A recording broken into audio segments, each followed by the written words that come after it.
iaitu pansi ataupun fulcrum. Jadi kesan daripada putaran tu dipanggil sebagai momen daya. Momen. Jadi maknanya momen daya ni membolehkan kita melakukan kerja dengan mudah. Satu. Kemudian momen daya bergantung pada daya yang dikenakan dan jarak tegak dari fulcrum ke daya. Ini dia punya penghuraian bagaimana momen daya itu boleh berlaku. Dia boleh berlaku apabila daya dikenakan satu. Daya itu ialah daya dan jarak tegak dari fulcrum ke daya. Jarak ni biasa kita gunakan simbolnya sebagai X. Sebagai X. Kita ambil dulu itu. Nanti kalau kita buat latihan senang faham sikit lah. Okey, kita tengok contoh Contoh.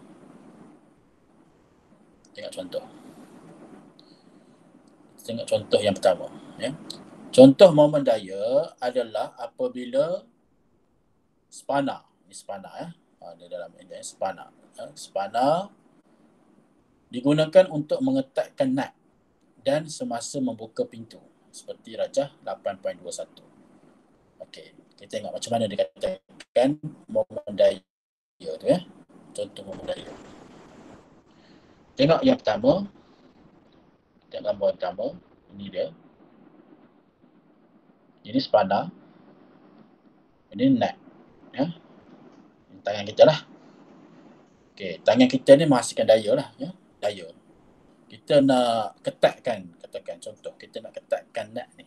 Kita pusingkan spana tu ikut jam. Ikut jam. Kan, kita nak ketat ikut jam.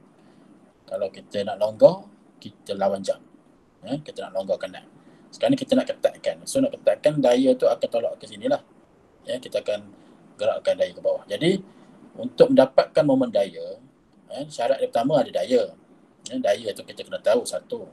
Yang kedua, kedudukan antara pansi itu ni, kita punya fulcrum, sini fulcrum. Okey, fulcrum. Ke jarak tegak pergi ke daya. Kita ambil daya tu bahagian pergelangan tangan kita yang tengah. Bukan ke jari bukan pergi ke jari, dia mesti ke lengan dan dia mestilah angle dia 90 darjah lah ataupun bersudut tegak. Macam tu. Itu barulah dipanggil momen daya. Boleh Okey. Itu contoh yang pertama. Yang kedua, buka pintu. Ini buka pintu. Okey. Sekarang ni dia punya dayanya pada tangan dia lah. Kita pegang tombol pintu, kemudian kita tarik. Kita pulah dulu lah tombol tu. Mungkin kita pulah dulu, kemudian kita tarik pintu, ke dalam pintu. Dan daya tu di situlah. Itu daya dia, F dia. Kemudian fulcrum dia ataupun pansi dia, di mana dia punya ni? Di sini Ensel kan? Ensel dia. So jarak tegak daripada daya ke pansi. Itulah momen daya. Nanti adalah dia punya latihan Cara mengira. Okey, cara mengira. Cara mengira momen daya, formula dia ialah daya darab dengan jarak tegak dari pansi ke daya. Itu je formula dia. Senang Dia dapatlah momen daya. Dan unit bagi momen daya adalah Newton meter. Newton meter. Sebab apa? 1 Newton daya dan juga jarak dalam unit meter. Jadi kalau awak jumpa dalam unit sentimeter, awak boleh tukar dulu kepada unit meter untuk memudahkan. Baik, contoh. Kita ambil contoh yang pertama. Ini contoh Gambar yang sama pada atas ni, cuma kita ada nilai. Sekarang ni daya dia 50 Newton. Okey, ini adalah 50 Newton ni adalah sebagai daya dia So ni daya. Manakala jarak Jarak apa? Jarak tegak antara fulcrum ke daya ialah 20 cm. Jadi 20 cm ni boleh tukar kepada meter ya. Jadi kita boleh tukar. Jadi kalau kita tukarkan jadi berapa? Kita tahu bahawa 100 cm sama dengan 1 meter.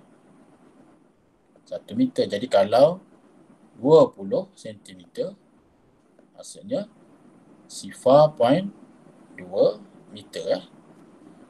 Boleh ya? Maknanya kita kena bahagi dengan 100. 20 kena bahagi dengan 100. So dapat 0.2 meter jarak dia. Masukkan dalam formula. Formula moment daya macam biasa kena tulis dulu formula. Moment daya sama dengan daya 50 Newton jarak dengan jarak tegak 0.2 meter. So dapat berapa? 10 Betul 10.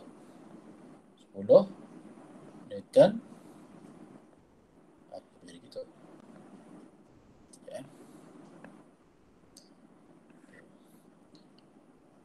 Tekan sikit atas ya. 10 Newton meter. Ya.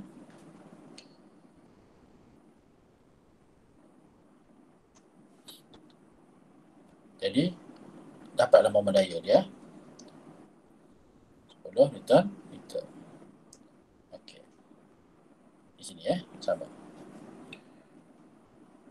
Kita tengok contoh yang kedua. Contoh yang kedua.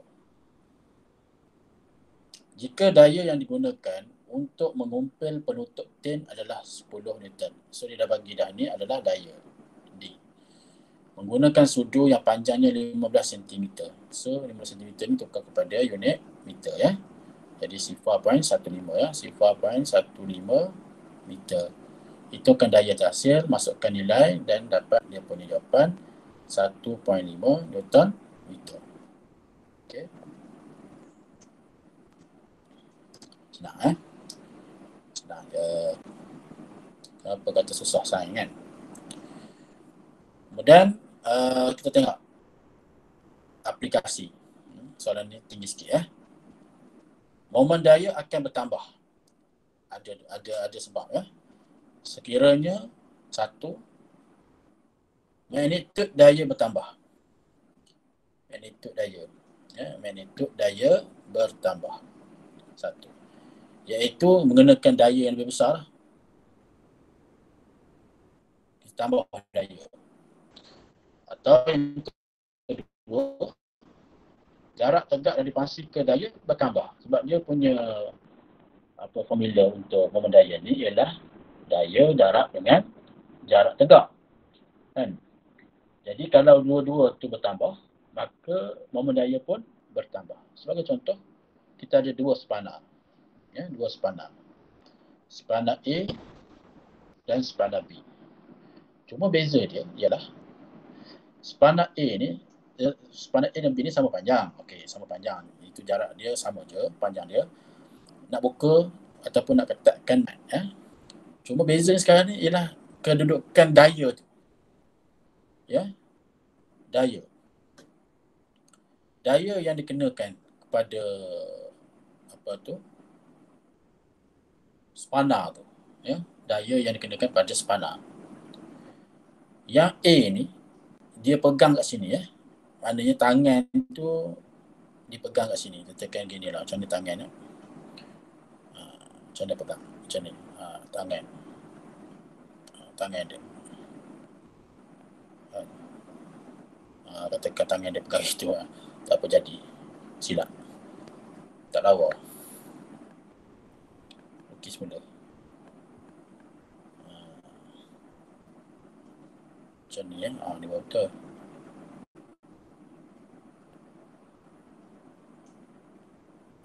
Ya. Tangan dia. Dia duduk situ. Yang satu lagi tangan duduk sini. Tangan duduk sini. Tangan duduk sini. Okey. Jadi kalau kita masukkan nilai itu dalam dalam dia punya formula, ya, untuk yang A ni 10, daya dia 10 N, jarak dia 0.2 meter, so dapat 2 Newton meter.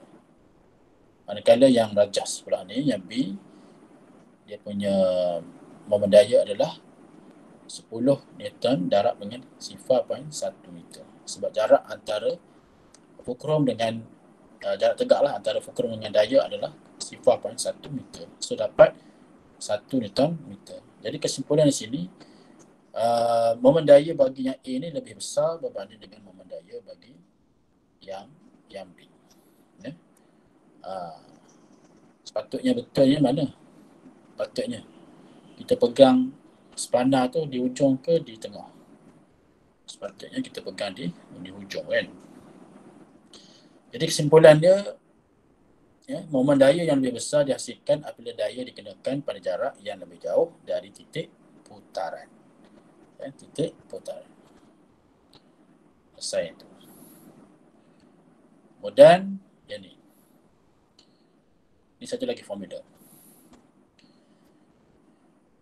So kita lihat gambar rajah 8.28 yang berat beban menghasilkan momen daya ikut arah jam. Ya, perhatikan rajah 8.28. Berat beban, mana beban? Ini beban menghasilkan momen daya ikut arah jam. Ikut arah jam, maksudnya di ke sinilah ke bawah. Arah jam. Daya yang dikenakan menghasilkan momen daya lawan jam. Maknanya daya yang dikenakan menghasilkan momen daya lawan arah jam. Momen arah jam, ya, maknanya dia kena ke sinilah. Lawan jam, ya. Daya. Okey. Untuk mengimbangkan papan itu dalam keadaan mengufuk. Ini macam kita main papan jongkit lah, papan jongkit. Momen yang dihasilkan oleh daya adalah sama dengan momen yang dihasilkan oleh beban. Oleh itu, hasil darab magnitud daya dengan jarak tegak daya dari fulcrum adalah sama dengan daya dengan hasil darab magnitud beban dengan jarak tegak beban dari fulcrum. Jadi ini susah nak faham, tak apa.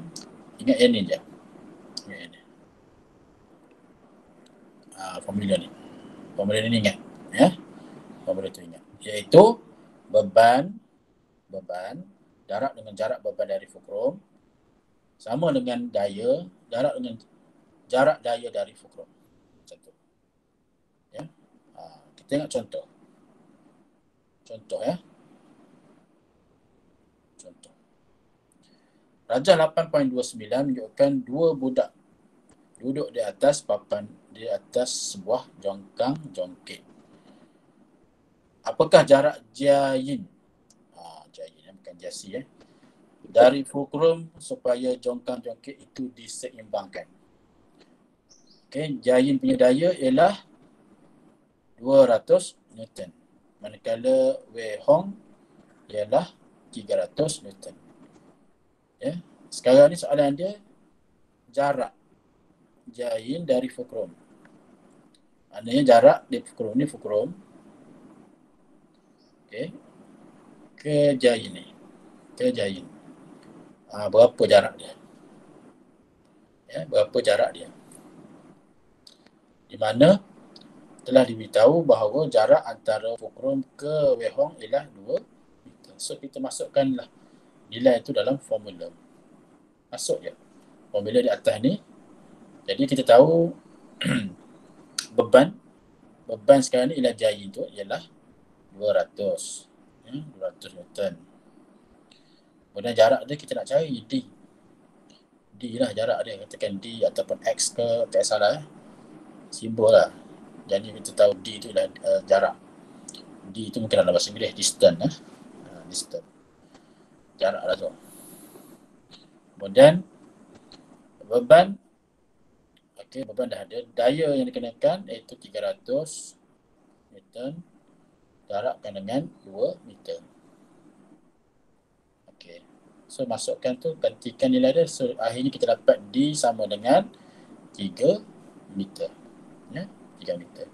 Jadi maknanya untuk menjadikan balance, ya, balance ni maksudnya seimbang antara Jiayin dan Wei Hong ni, maka kedudukan Jiayin ni mestilah 3 meter daripada fulcrum. Kalau Jiayin ni dia duduk sama panjang, sama jarak dengan Wei Hong iaitu 2 meter, jadi apa yang berlaku? Maka Jiayin ni akan terangkat lah. Kan, dia terangkat ke atas.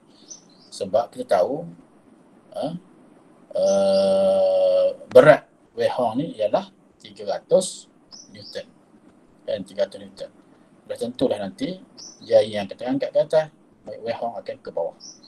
Jadi untuk bagi balance, jadi kedudukan Jiayin ni mestilah 3 meter daripada fulcrum. Okey. Yang seterusnya, contoh kedua. Rajah 8.30 menunjukkan seorang lelaki cuba menggerakkan batu besar. Ini batu besar. Kita tulis sebagai BB, batu besar. Berjisim 100 Newton. Okey, dia gunakan istilah jisim. Kalau jisim tukar kepada berat, jadi beban lah kan. Kita tukar jadi 100 kilogram, jadi kita nak tukar pada itu kena darabkan dengan 10. Jadi 1000 Newton. Ya, sebab 1 kg sama dengan 10 Newton. 10 Newton. Apa jadi gitu. Ya, 1 kg sama dengan 10 Newton. Jadi kalau 100 kg sama dengan 1000 Newton. Okey, dia nak menggunakan sebiji batu kecil sebagai fulcrum. So ni F lah, fulcrum. Okey. Jarak di antara batu besar dan batu kecil ialah 0.5. Ini jarak di sini. Ya. Jadi 0.5 meter. Ya. Dan jarak di antara lelaki ini dan batu kecil ialah 2 meter. Ya. Ini 2 meter. Ya, 2 meter. Jadi dia bagi daya tarikan graviti dah 10 ni. Okey, disambunglah. Jadi kita masukkan nilai ni dalam formula. Kita nak cari apa ni? Nak cari daya yang diperlukan untuk oleh lelaki ini untuk menggerakkan batu besar. Ya. Jadi masukkan.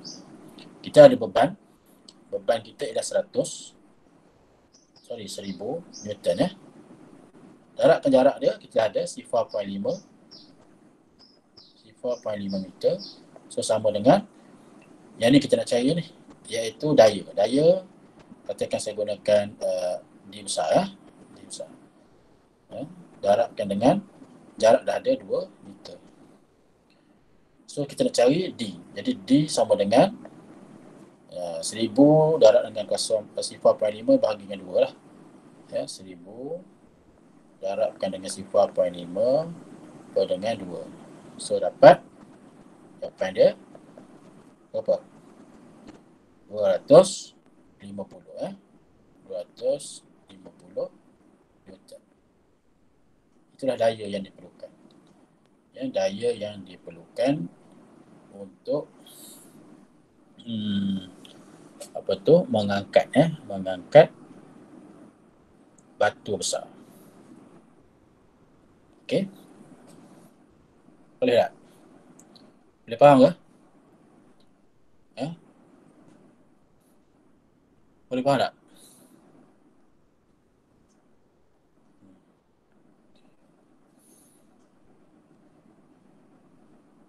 Okey, kita tengok buku SPS kejap. SPS ya. Kan jauh-jauhkan. Tak terjauh pula. Kita tengok buku SPS. Semua tengok buku SPS. Muka surat berapa ya? Muka surat 10. Soalan 107. Jadi 107 108. Okey, tengok 108.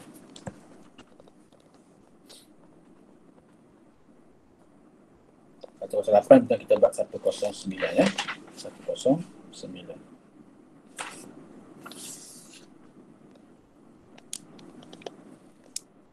Dah buka ke? Buka SPS, buka 108, 109. Nanti saya nak jawab ni ya. Jawab secara verbal ya. Okey, aktiviti muka surat 108 ni iaitu eksperimen inquiry momen daya dengan hasil darab daya dan jarak yang kita belajar tadi, iaitu momen daya.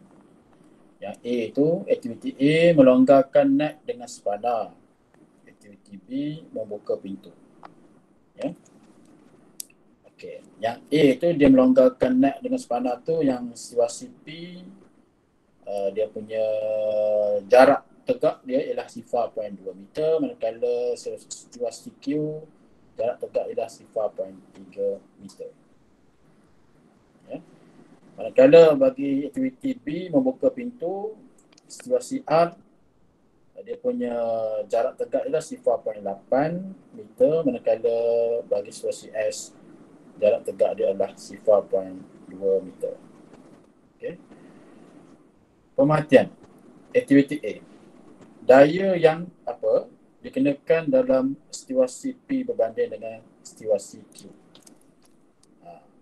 Adakah daya yang lebih besar atau daya yang lebih kecil dikenakan pada situasi P?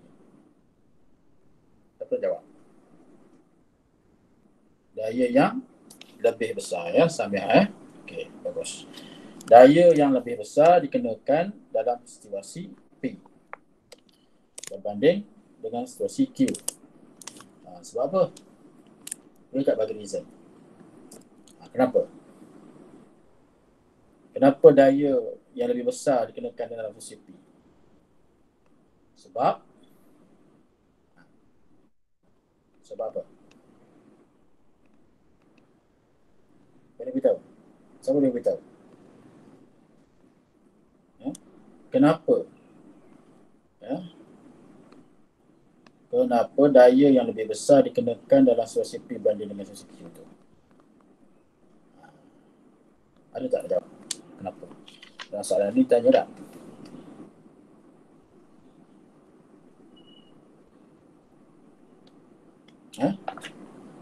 Ada yang cuba? Tak ada.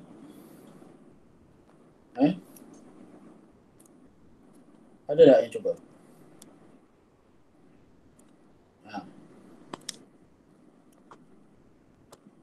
Ya, nak cuba? Ya.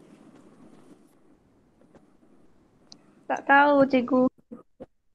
Tak, tengok gambar tu. Tengok dia punya jarak tegak tu. Jarak tegak yang P tu 0.2. Jarak tegak yang Q tu ialah 0.3. Jadi kita kata kerana apa?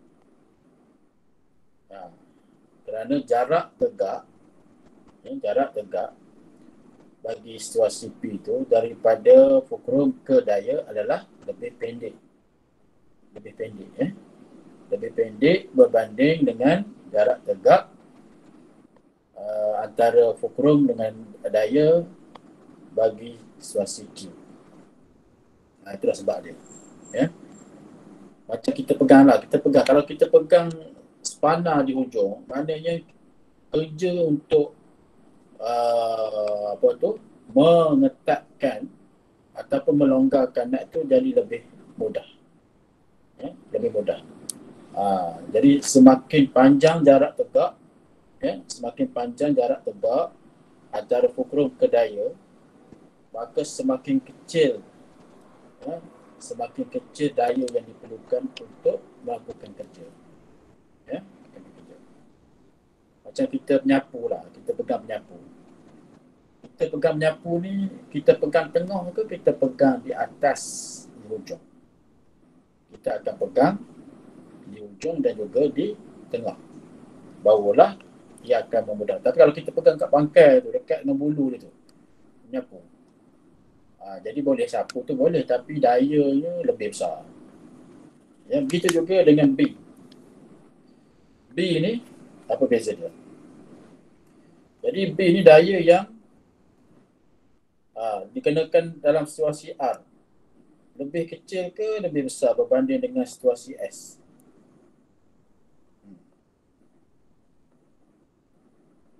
Mana ni? Siapa nak jawab? Yang B. Orang tolak pintu lah, katakan buka pintu. Kalau kita pegang ujung ke ataupun kita pegang di tengah ke ataupun macam mana? Yang mana yang mudah? Tapi logiknya tombol pintu ni kalau kita nak buka, tombol sendiri pun letak di ujung kan, di tepi lah, di tepi sekali.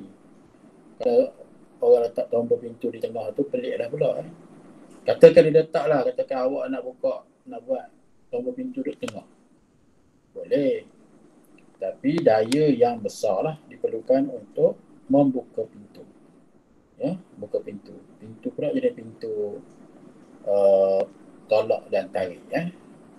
Push and pull. Bukan pintu sliding. Ya, pintu tarik dan tolak. Jadi yang B itu daya yang lebih kecil dikenakan dalam situasi R, ya, berbanding dengan situasi S. Ya, selesai. Buka muka surat 109. Apabila daya dikenakan, itu dia punya perbincangan. Ya. Apabila daya dikenakan ke atas suatu objek, daya akan memutarkan objek itu pada satu titik tetap, iaitu pansi atau fulcrum. Itu adalah satu statement. Jadi statement ni maksudnya apa? Apakah daya atau kesan putaran itu? Siapa yang jawab? Apakah daya atau kesan putaran itu? Apa jawapan awak ni? Syakirin.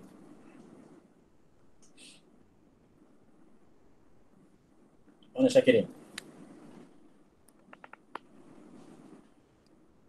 Apa jawapan awak Syakirin? Dia sebenarnya tajuk kita je lah. Apa dia? Umar Ratu? Ambil dengan Syakirin ni. Ada Umar Ratu? Apa jawapan awak Umar Ratu? Siapa terrespon saya ketidur kan? Siapa terrespon dia kira dia anggap tidur.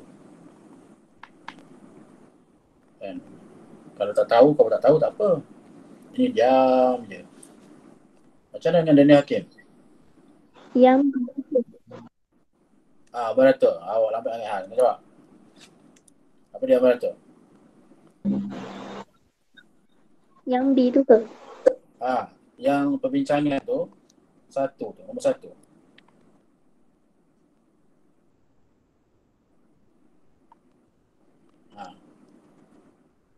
Boleh? Boleh tak? Tak tahu. Jadi Hakim? Apa jadi Hakim? Saya tak pasti, cikgu. Tak pasti ni, tak pasti ada jawapan. Jawapan tak pasti tu apa dia?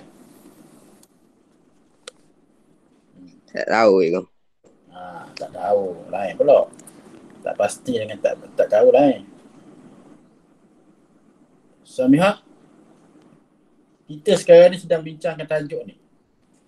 Itulah jawapan dia. Tajuk dia tu. Tajuk apa kita bincang tadi ni? Kita belajar tadi ni. Momen daya. Momen daya. Momen daya. Jadi momen daya lah. Ya. Yang kedua, tanda ketik faktor-faktor yang mengaruhi momen daya. Adakah daya, masa ataupun jarak tegang? Dia kata tu faktor-faktor, terlebih dari satu lah. So apa jawapan dia? Sam. Apa dia Sam? Jinam. Mana Jinam? Ada tak Jinam? Tidur. Yasin? Apa jawapan awak ni Yasin?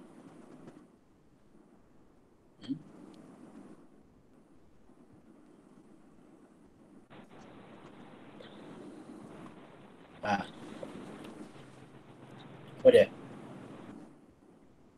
Tak dengar apa? Apa dia? Yasin?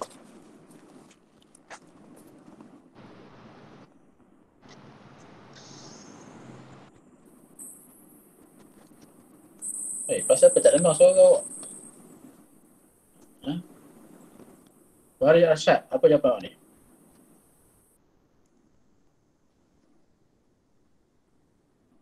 Mana?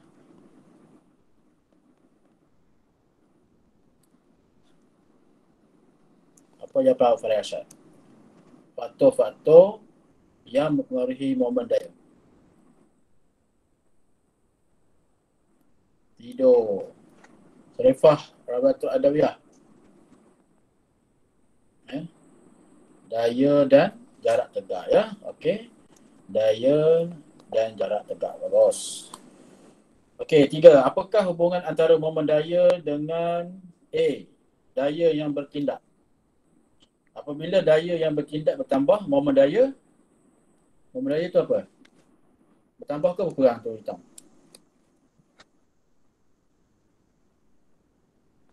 Mana hitam? Momen daya akan bertambah ke berkurang? Kalau daya tidak bertambah.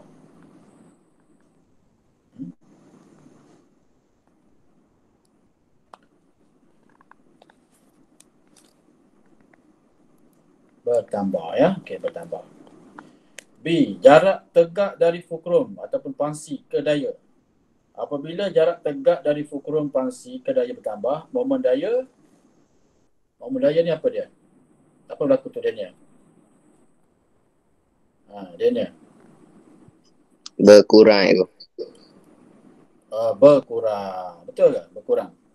Is. Betul ke is? Berkurang. Betul juga, berkurang juga. Berkurang juga awak sama. Minta nama dia ni juga awak pakai dua ya.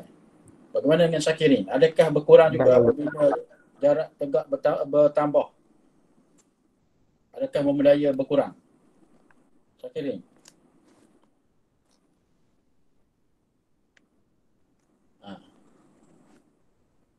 Ataupun daripada Kelas Mutiara, ada yang nak cuba? Nurul Najwa?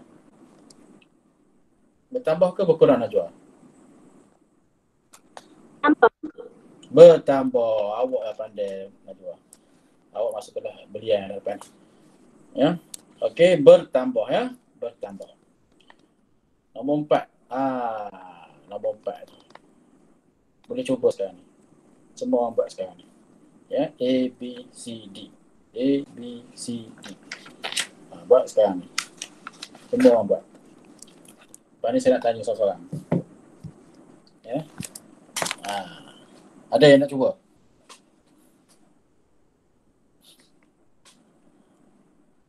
Awak sebenarnya kalau awak ada aplikasi ya, awak pun boleh share screen sebenarnya. Tapi awak kena khabar ke saya dulu lah supaya saya boleh stop saya punya share screen tu untuk awak tunjukkan macam mana nak selesaikan soalan nombor 4 tu.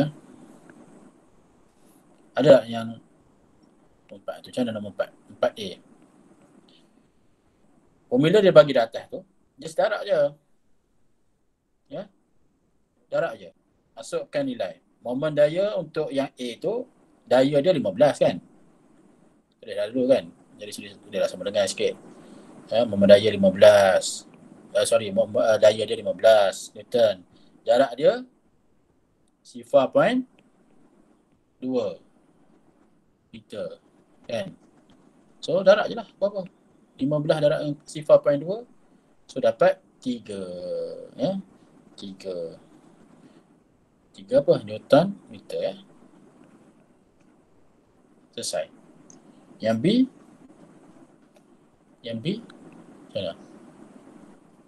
Yang B. Daya yang dikenakan 10 Newton. Darab dengan jarak dia 0.3 meter. So sama dengan berapa? 3. 3 Newton meter juga. Kemudian C.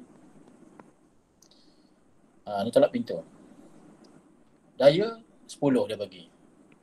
Senanglah. Jarak tegak 0.8.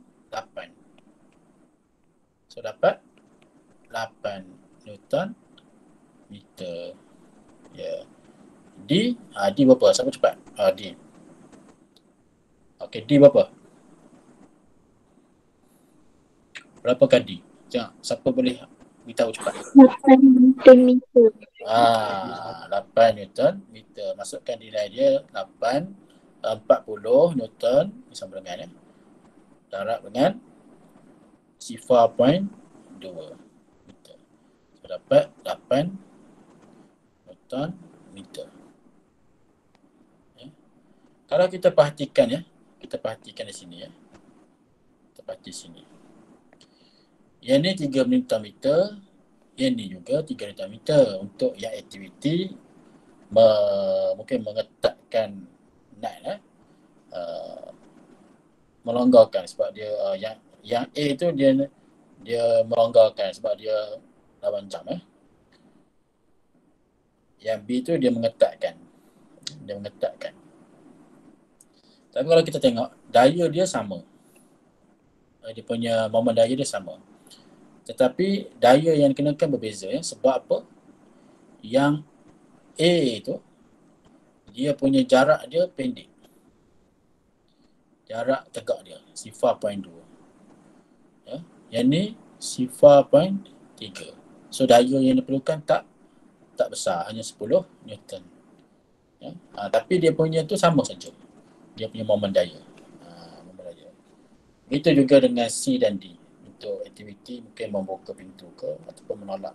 Biasanya membuka lah. Kalau ikutkan tu dia macam dia menolak jarak dia. Jadi inilah dia punya. Jadi kesimpulan daripada aktiviti ni, momen daya bergantung kepada daya yang dikenakan dan jarak tegak dari pangsi ataupun fulcrum ke daya. Okey, selesai berkaitan dengan momen daya. Okey, kita balik semula kepada kita punya nota. Sambungan sikit lagi iaitu tekanan. Okey, tekanan. Ini bukan tekanan perasaan Ini bukan stres jiwa. Ini tekanan yang melibatkan fizikal.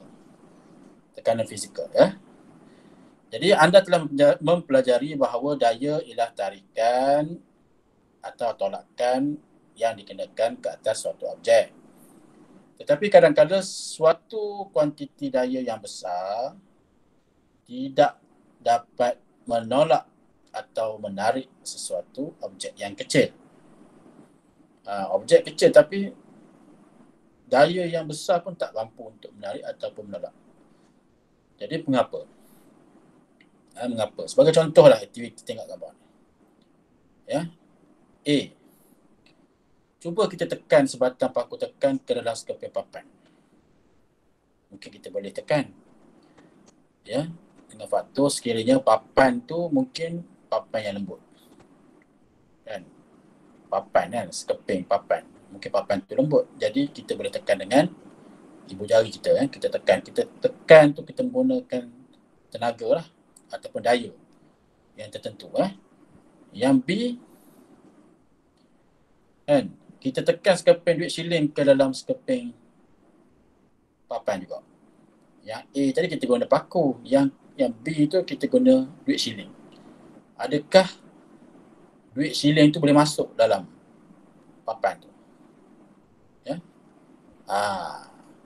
Jadi kita tahulah kan, logiknya yang A sudah tentulah boleh masuk.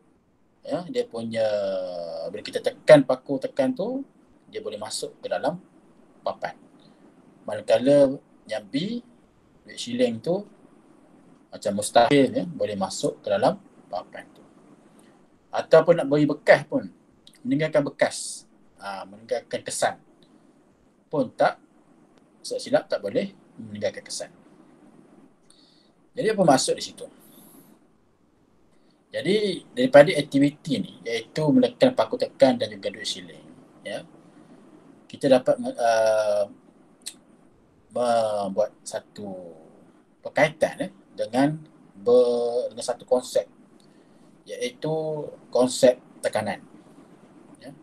Jadi tekanan ni dia bergantung kepada yang pertama, kepada daya yang dikenakan. Yang kedua, bergantung kepada luas permukaan. Okey. Jadi inilah formula dia. Formula yang seterusnya awak kena ingat iaitu formula tekanan. Tekanan saya tulis sebagai T, ya, sama dengan daya D per L. Per L. L itu ialah luas. Ya. Kalau kita buat formula tiga segi, nak tukarlah formula tiga segi, buat tiga segi.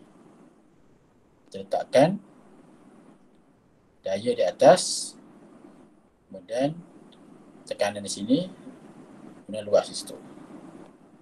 Ya, luas. Jadi tu macam tu. Kalau kita diminta mencari daya, kita kena darabkan tekanan dengan luas. Ya, kita tutup jari kita pada D. Kalau kita diminta mencari luas, kita tutup L. Yang kita nampak D per T. Daya per tekanan. Dan kalau kita diminta mencari tekanan, kita tutup T tu dan kita nampak D dengan L. D dengan L tu maksudnya D bagi L. Unit SI bagi tekanan adalah Pascal. Pascal. Ataupun simbol dia P besar A kecil. Ya, P besar A kecil, Pascal. 1 Pascal bersamaan dengan 1 Newton per meter persegi. Ini dia. Newton meter persegi. So maknanya kalau nak tulis jawapan untuk tekanan, kita boleh bagi dua lah. Sama ada kita nak tulis dalam bentuk Pascal, unit Pascal, ataupun unit Newton meter persegi. Boleh. Kita tengok gambar gajah ni. Dia kata, mengapakah seekor gajah yang berjisim 5,000 kilogram boleh berjalan tanpa tenggelam ke dalam tanah? Berat tu. Ya, jisim 5,000 kilogram. Artinya kalau kita punya jisim 50, manusia 50 kilogram, bandingkan dengan gajah, berapa kali ganda? 100 kali ganda. 100 kali ganda daripada gajah. Betapa besarnya jisim dia. Tapi bila dia berjalan tu, tak adalah dia sampai tenggelam. Kesan tu masih ada. Kesan tapak kaki dia. Kita pun kalau jalan di tanah pun ada kesan juga. Tapi tak adalah dia tenggelam jelus sampai ke betih dia ke. Tak ada. Dalam keadaan tanah yang biasa lah. Kita ambil tanah, bukanlah tanah yang tanah jelus tu, ataupun tanah apa, yang berlumpur tu, ataupun yang tanah lembut. Ini tanah biasa. Sebab apa?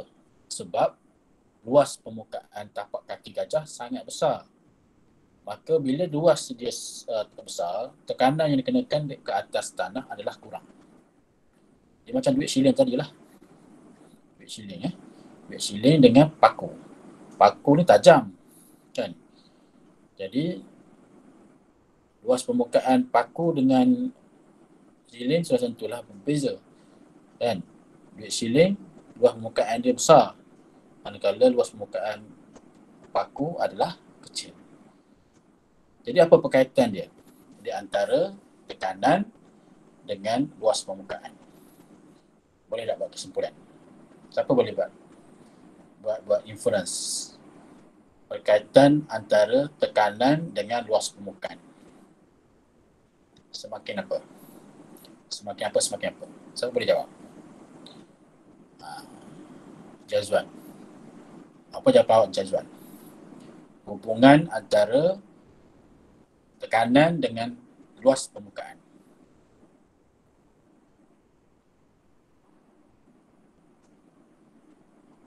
Mana? Jazwan. Boleh tak?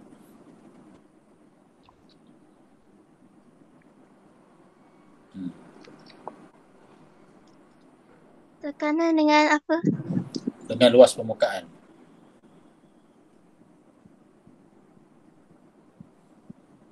Tekanan dengan luas permukaan. Semakin besar luas permukaan yang Okey, semakin besar luas permukaan, tak apalah. Semakin luas, Semakin semakin bertambah luas permukaan. Semakin apa tekanan? semakin kecil tekanan yang dihasilkan. Semakin apa? Tak dengar yang hujung tu. Semakin apa?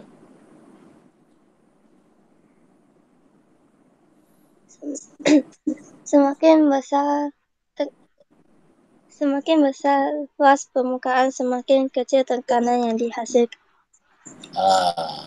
Mungkin kita boleh baiki sikit ya. Baiki sikit lah ayat tu.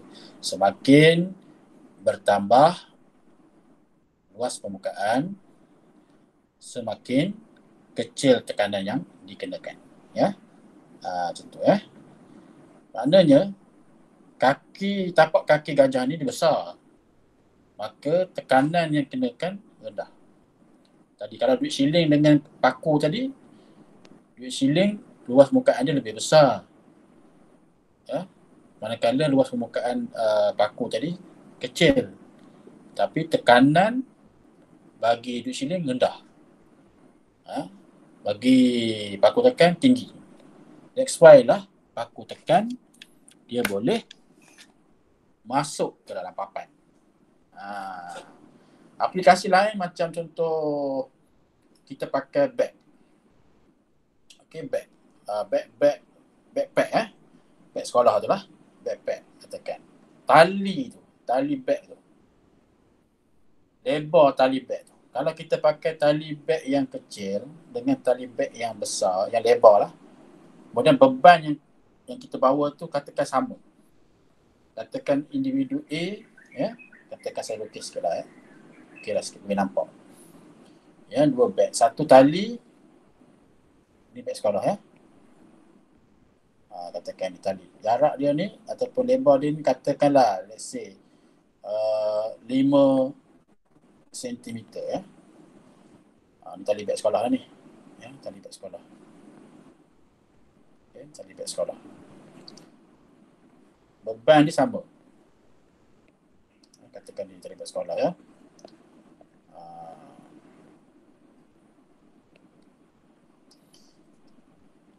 Beban ni katakanlah 10 kilogram jisim dia.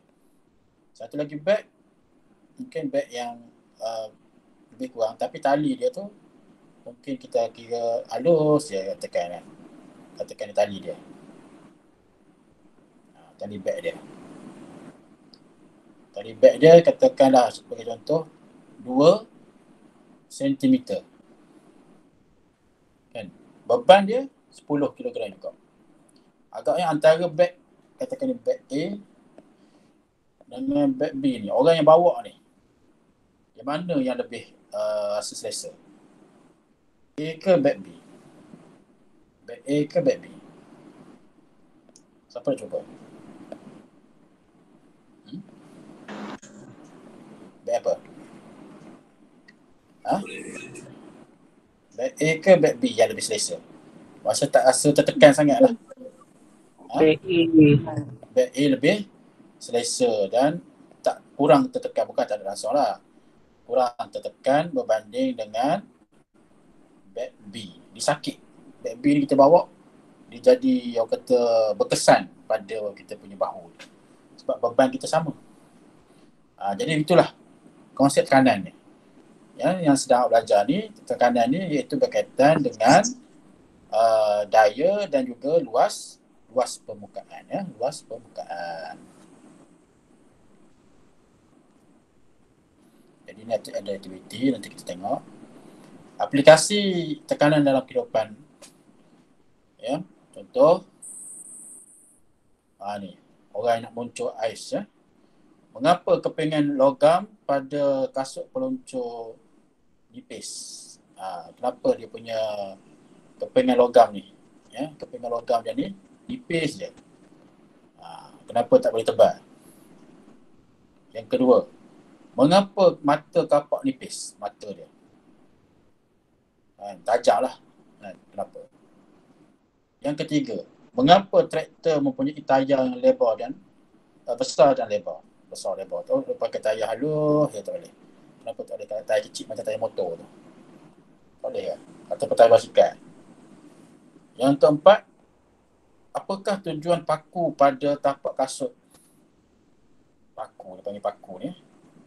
Ini bukan paku macam paku tekan tu. Dia panggil dalam bahasa Inggeris stud. Stud dia dia punya taji dia tu. Kenapa letakkan stud pada kasut bola tu? Tak boleh ke macam kasut sekolah ke? Ya? Jadi ada nak jawab? Boleh tak? Boleh jawab sebenarnya kan? Mesti berkaitan dengan, ingat dua perkara ya. Dua. Sama ada daya ataupun luas permukaan. Itu je jawapan dia. Kemudian berkaitan dengan tekanan. Kan? Tekanan. Kalau misalnya A tu, mengapa kepingan logam pada kasut peluncur tu nipis? Untuk apa? Lebihan dia. Untuk melancarkan supaya boleh meluncur dengan baik, supaya tekanan dikenakan kepada ais tu tidak terlalu tinggi. Kalau tinggi sekarang boleh tersekat, boleh tenggelam contohnya, boleh menyebabkan kecederaan. Mengapa mata kapak nipis? Kalau tebal boleh tak dikapak pokok, kapak kayu, dia kapak kayu. Boleh tapi tenaga diperlukan besar dan lambatlah kerjaan dia tu. Traktor, kenapa pakai tayar besar? Tayar pula ada bunga macam tu. Kenapa tak pakai tayar kecil? Berkaitan dengan pekerjaan, kesesuaian tekanan dan juga luas permukaan. Begitu juga dengan kasut ya. Kasut bola dia main di mana? Di padang kan? Padang rumput. Tapi kalau dia main di padang pasir, tak sesuai pula kasut macam ni. Ya. Ataupun dia main di atas simen. Main futsal kan? Contohnya. Tak sesuai lah pakai kasut macam ni. Jahanam lah. Nama dia jahanam kasut ataupun jahanam kot tu ya. Jadi itulah aplikasi dia. Selesai itu. Nanti ini kita akan sambung pada masa kelas yang akan datang ya, pada hari slotnya pada hari Selasa pada hari Isnin. Jadi kelas awak ni hari Khamis, Isnin dan Khamis. Dan sebagai kerja lah. Muka surat 110. SPS 110. Jadi saya nak awak buat muka surat 110 tu. Satu saja. Ya, selai saja. Siap, terus hantar. Muka surat 110. Jadi saya rasa itu saja kelas kita pada hari ini. Kalau ada soalan, ada sebarang pertanyaan? Ada soalan?